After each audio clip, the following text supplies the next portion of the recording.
The Replies AI Podcast, your trusted take on the latest AI news.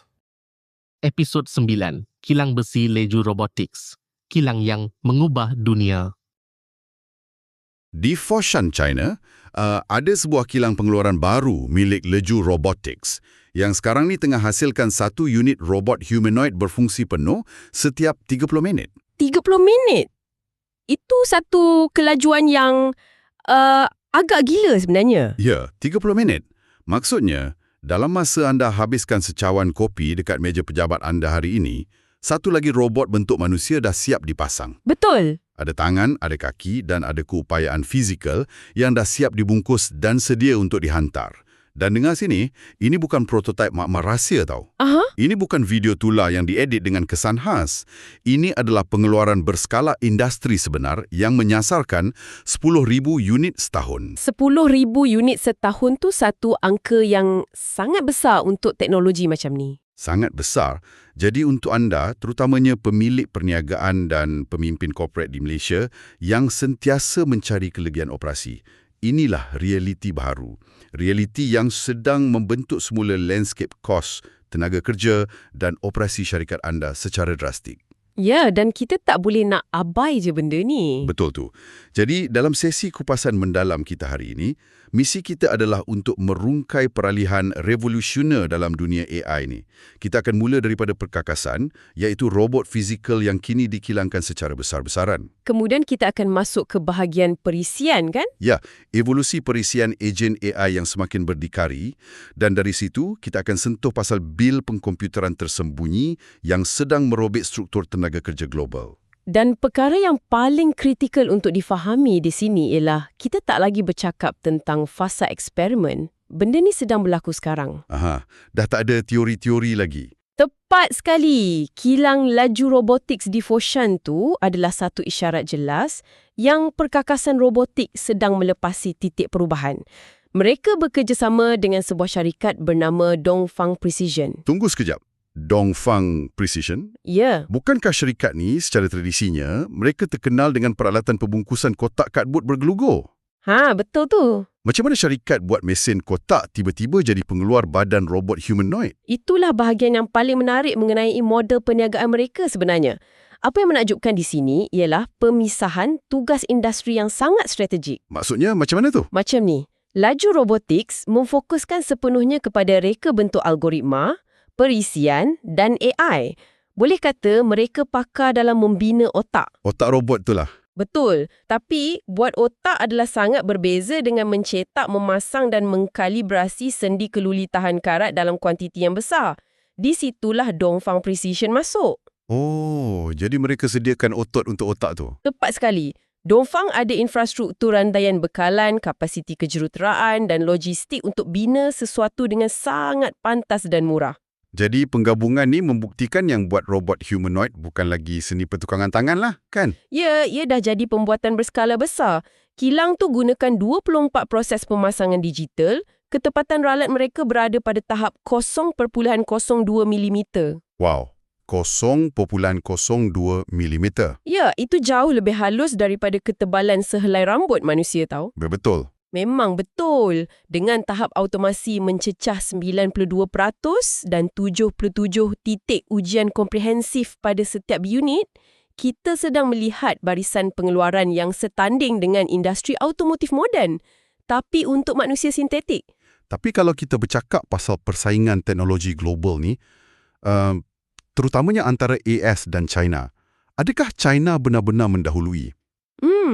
Itu soalan yang bagus. Sebab saya selalu anggap syarikat Amerika Syarikat yang pegang kunci utama teknologi ni, terutamanya dengan dominasi chip silikon dan model AI mereka yang canggih tu. Anda menyentuh satu titik perbezaan yang sangat penting. Amerika Syarikat sememangnya unggul dalam lapisan kecerdasan atau intelligence stack. Maksudnya bahagian perisian dan chip lah kan? Ya, mereka reka chip canggih dan model bahasa yang jauh ke hadapan. Tapi China sedang menakluki rantaian bekalan perkakasan kos rendah ni dengan sangat agresif. Oh, jadi China menang dari segi kos perkakasan fizikal? Betul, jurang harganya sangat luar biasa sebenarnya. Robot humanoid dari AS boleh mencecah sampai $100,000 seunit. $100,000. Maknanya dekat RM500,000 untuk satu robot. Ya, sangat mahal. Tapi sebaliknya, model dari China, contohnya macam robot Quavo oleh Leju yang guna sistem operasi Kaihong OS, disasarkan pada harga sekitar $20,000 hingga $30,000 je. Wow, itu satu perbezaan yang sangat jauh. Memang jauh. Pada tahap harga tu, ia dah melepasi ambang yang membolehkan perniagaan biasa beli dan uji robot tersebut di fasiliti mereka. Dan keupayaan physical machine ni pun dah sampai tahap yang tak masuk akal. Saya ada baca satu berita baru-baru ni pasal acara larian separuh maraton di Beijing. Oh, kes robot yang berlari tu kan? Ya, sebuah robot nama Lightning yang dibangunkan oleh Honor turut serta berlari. Dan dia bukan sekadar habiskan larian tau. Habis tu. Dia catat masa 50 minit 26 saat. Untuk bagi anda konteks, masa tu menewaskan rekod dunia manusia untuk separuh maraton. Wow. Rekod manusia yang dicatatkan oleh atlet elit Jacob Kiplimo. Maksud saya, kita ada atlet manusia yang dedikasikan seluruh hidup mereka, berlatih setiap hari, jaga diet ketat. Dan sebuah mesin yang dikilangkan hanya lari melepasi mereka macam tu je. Prestasinya memang menakjubkan. Tapi kita juga perlu menganalisis perkara ni dengan kanta yang lebih objektif. Macam mana tu? Menggerakkan kaki mekanikal secara pantas di atas jalan raya yang rata memang satu pencapaian kejuruteraan yang hebat. Tapi ia berbeza dengan kecekapan tangan halus yang diperlukan di kilang atau pejabat. Ya, saya setuju. Malah, kalau kita tengok reaksi komuniti pemerhati AI di internet, terutamanya di forum Reddit Rho Singularity, ramai yang masih skeptikal. Apa yang mereka jumpa? Mereka kaji video promosi kilang Foshan tu secara terperinci. Dan mereka dapati, pada saat-saat tertentu dalam proses pemasangan, anda masih boleh nampak tangan manusia masuk ke dalam bingkai video. Oh, untuk buat apa? Untuk susun kabel atau betulkan komponen kecil. Maksudnya, tak 100% robot lah. Keraguan tu sangat beralasan. Ia ingatkan kita pada kenyataan pahit dalam industri robotik moden ni. Iaitu? Pergerakan makro mudah diotomatisasikan, tapi pergerakan mikro yang rumit masih jadi mimpi ngeri. Kelajuan satu robot setiap 30 minit tu mungkin kapasiti teoretik. Atau mungkin sasaran fasa akhir mereka. Tepat. Mengekalkan pengeluaran tu berterusan tanpa sentuhan mekanik manusia untuk penghalaan kabel yang halus masih jadi cabaran teknikal yang besar. Mari kita rungkai perkara ni. Adakah kita sekarang berada di detik Model T Henry Ford untuk industri robotik, di mana pengeluaran massa ubah segalanya? Atau adakah ini sebahagian besarnya masih sekadar persembahan silap mata PR? Saya rasa ia adalah campuran kedua-duanya. Dan bercakap tentang cabaran teknikal ni, kadang-kadang ia boleh bertukar jadi sesuatu yang agak berbahaya. Oh ya, ada satu kisah kelakar tapi seram pasal Zhao Tungyang, CEO kepada Zhongqing Robotics. Apa yang berlaku pada dia? Syarikat dia bina robot humanoid nama T-800. T-800? Macam filem Terminator tu? Ya, nama tu sendiri dah bagi amaran kan? Jadi semasa ujian makmal, CEO ni nak uji daya tolakan robot dia. Dia pakai sut pelindung sukan yang sangat tebal dan berdiri depan robot tu. Berani betul dia. Tapi robot T-800 tu tendang dia dengan sangat pantas dan kuat sampai dia tercampak rebah ke lantai. Seriuslah, terpelanting. Ya, dia bagi tahu wartawan lepas tu kalau bukan sebab perisai pelindung tu, tulang rusuk dia pasti dah patah berkecai. Insiden tu adalah demonstrasi kasar tentang torque dan tenaga kinetik yang ada dalam mesin ni. Ia bukan mainan. Betul. Jadi cabaran bagi industri bukan lagi sekadar bolehkah kita buat robot ni bergerak, tapi bolehkah kita pastikan robot berkuasa tinggi ni tahu cara berinteraksi dengan dunia manusia tanpa sebabkan kerosakan. Dan jawapan kepada soalan tu tak terletak pada motor hidrolik dia kan? Ia terletak pada otak robot tu. Tepat sekali. Dan di sinilah kita masuk ke bahagian perisian. Evolusi perisian ni sedang bergerak jauh lebih laju daripada perkakasan tu sendiri. Di situlah saya mula rasa pening sikit. Sebab perkakasan keluli yang kuat ni memang hebat. Tapi tanpa otak yang selari dengan kekuatan tu, ia cuma patung pameran yang sangat mahal. Betul. Adakah perisian otak ni benar-benar dah sedia untuk kawal badan fizikal yang dihasilkan secara besar-besaran ni? Ya, sebenarnya.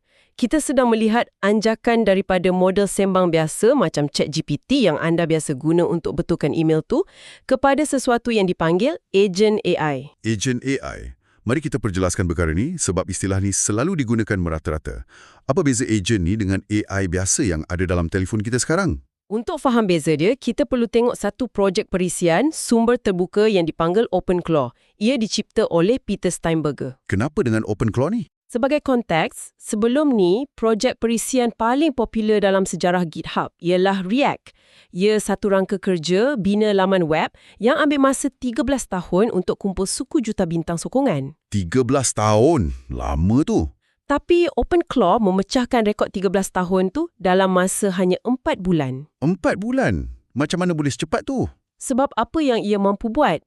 OpenClaw tak duduk diam tunggu soalan anda macam AI biasa. Ia adalah ejen tempatan yang anda boleh beri satu matlamat dan ia akan pergi selesaikan sendiri. Maksudnya dia bertindak sendiri? Ya, ia boleh masuk kalender anda, balas email, layari web secara automatik dan yang paling gila, sekarang ni ia sedang menguruskan mesin layan diri atau vending machine awam di San Francisco secara autonomi. Tunggu. Macam mana perisian boleh urus mesin layan diri fizikal? Macam mana proses pemikiran dia berlaku sampai boleh buat keputusan perniagaan, semak stok atau order barang dari pembekal? Mekanisme teknikal di sebalik ini dipanggil gelung React.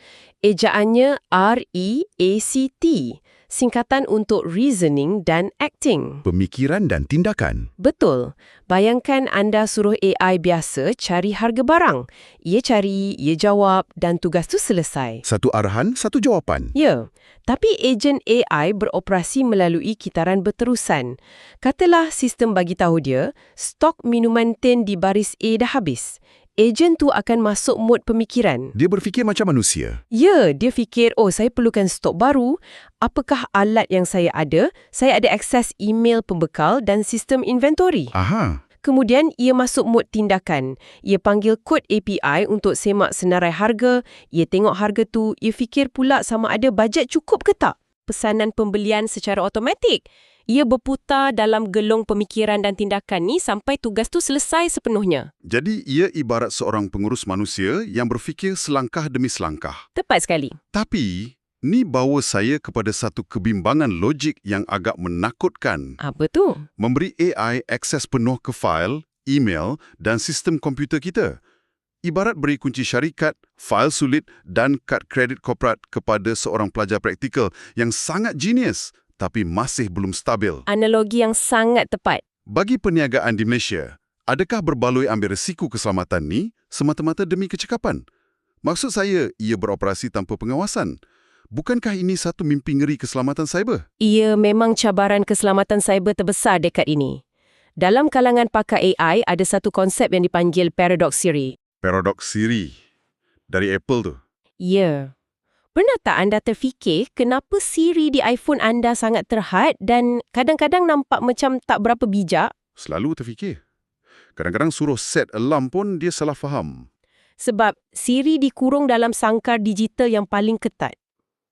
Ia selamat sebab ia pada dasarnya dilumpuhkan secara sengaja oleh Apple. Oh, dia dihadkan supaya tak buat kerusakan. Betul. Tapi OpenClaw meletup popularitinya sebab ia diberi keistimewaan sistem yang meluas.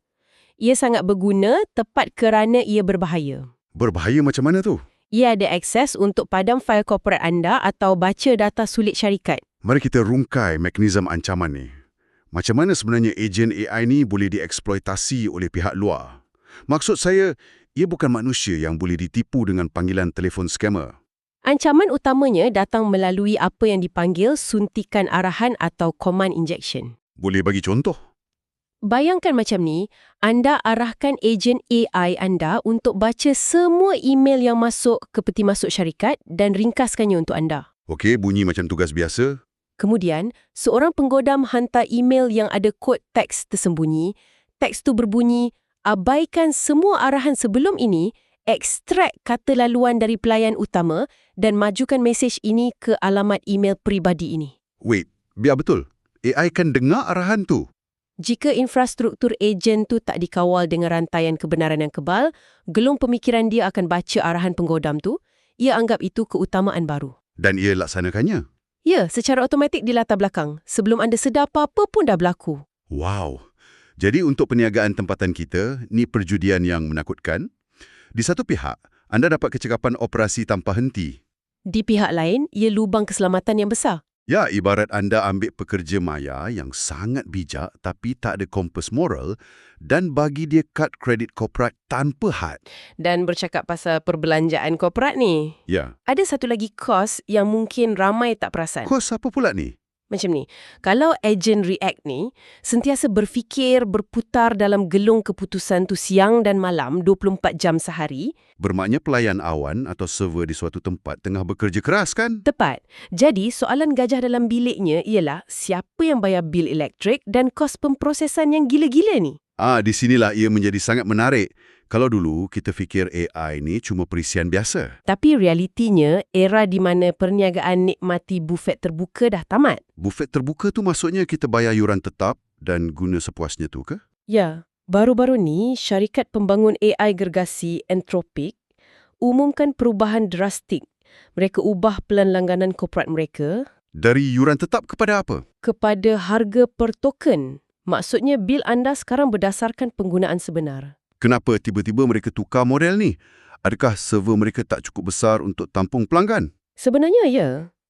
Ejen AI autonomi ni membakar kuasa pengkomputeran dalam kadar yang langsung tak munasabah. Boleh bagi perbandingan? Boleh. Penggunaan ChatGPT biasa tu ibarat anda beli tiket bas harga tetap dari titik A ke titik B. Tapi ejen React ni ibarat anda sewa teksi dengan meter yang terus berjalan. Oh, sebab gelung dia tu berterusan. Betul, ejen tu pergi titik B, kedai tutup. Dia fikir balik, pusing cari kedai lain, sesat cari peta baru dan setiap saat tu meter teksi berenting. Jadi bil dia jalan berterusan.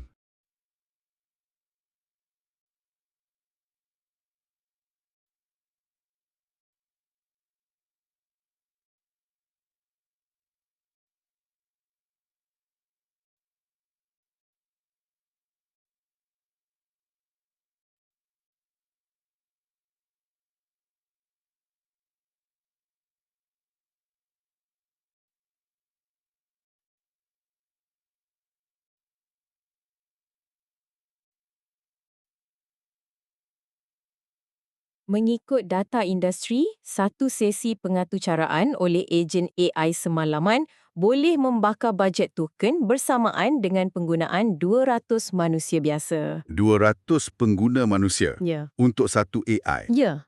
Maksudnya, perniagaan yang sebelum ni bajetkan AI sebagai kos perisian bulanan tetap, sekarang tiba-tiba ia bertukar jadi bil utility melambung tinggi. Macam bil aircon yang ditinggalkan terpasang sebulan penuh tanpa henti. Betul, dan beban penggunaan gila ni menyebabkan pelayan gergasi pun mula tersedap.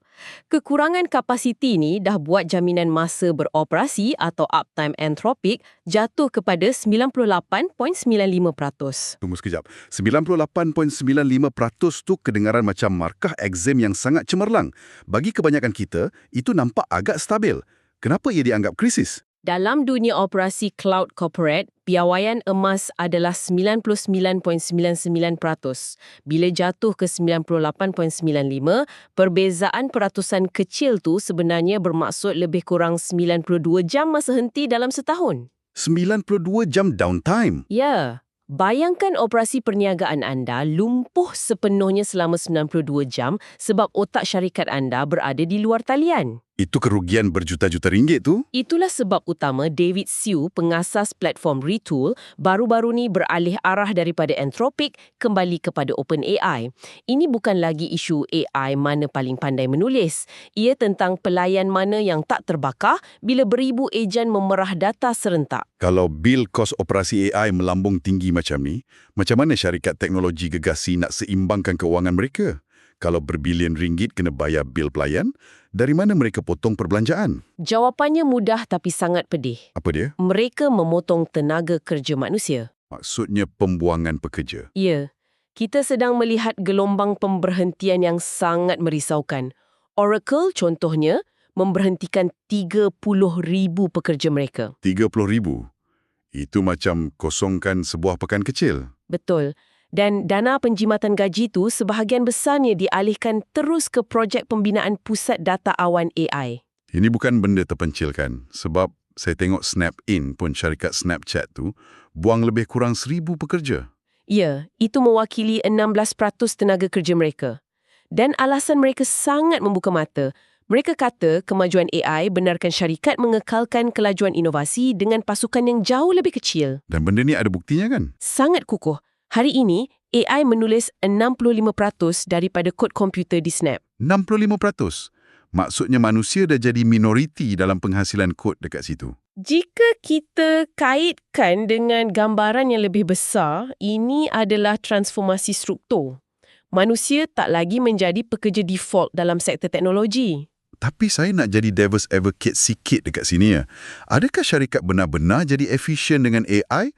Atau apa? Atau perkataan AI ni cuma jadi alasan cantik untuk buang pekerja demi senangkan pelabur Wall Street? Kita tahu ada firma macam Irenic Capital yang tekan Snap untuk potong kos demi lonjakkan harga saham. Soalan yang sangat tajam. Ya, memang ada elemen AI washing. Syarikat guna nama AI untuk tutup fakta yang mereka potong kos secara agresif. Tapi, realiti transformasi ni tak boleh dinafikan. Syarikat kini memang memilih mesin yang lebih pintar berbanding tenaga manusia. Jadi untuk rumuskan perjalanan perbincangan kita ni, kita bermula dengan kilang robot humanoid di Foshan yang boleh ubah cara kerja fizikal. Kita hadapi perubahan model harga utility AI yang makin mahal dan akhirnya penggantian tenaga kerja manusia secara agresif untuk bayar bil pelayan tu. Ya, jadi nasihat saya untuk pemimpin perniagaan di Malaysia yang sedang mendengar ni, anda jangan hanya jadi penonton. Anda kena mula fikir semula bajet teknologi syarikat. Bersedia untuk bil per token tu kan? Betul. Dan paling penting, anda mesti nilai di mana letaknya nilai manusia sebenar dalam organisasi anda. Seperti empati dan hubungan klien yang tak boleh ditiru oleh OpenClaw atau robot T800. Tepat sekali. Jadi, saya nak tinggalkan anda dengan satu cetusan minda terakhir. Satu dimensi baharu untuk anda fikirkan. Silakan. Infrastruktur ekonomi untuk ejen AI ni sekarang sedang dibina. Contohnya, ada protokol macam X40 yang membenarkan AI buat pembayaran digital tanpa manusia. Pembayaran terus dari mesin ke mesin? Ya, bayangkan senario ni. Jika ejen AI syarikat anda kelak membuat keputusan untuk mengupah ejen AI dari syarikat pembekal. Aha. Ia berunding kontrak, setuju dengan syarat dan buat pembayaran kripto secara automatik di latar belakang tanpa anda perlu tekan butang lulus pun. Semua berlaku dalam milisaat. Betul. Jadi, soalan saya untuk anda. Jika sistem itu berjalan sendiri, siapakah sebenarnya yang menjalankan perniagaan anda? Anda atau AI anda? Fikir-fikirkanlah. Teruskan menerokat topik ini dan kita jumpa dalam sesi akan datang. Selamat maju jaya.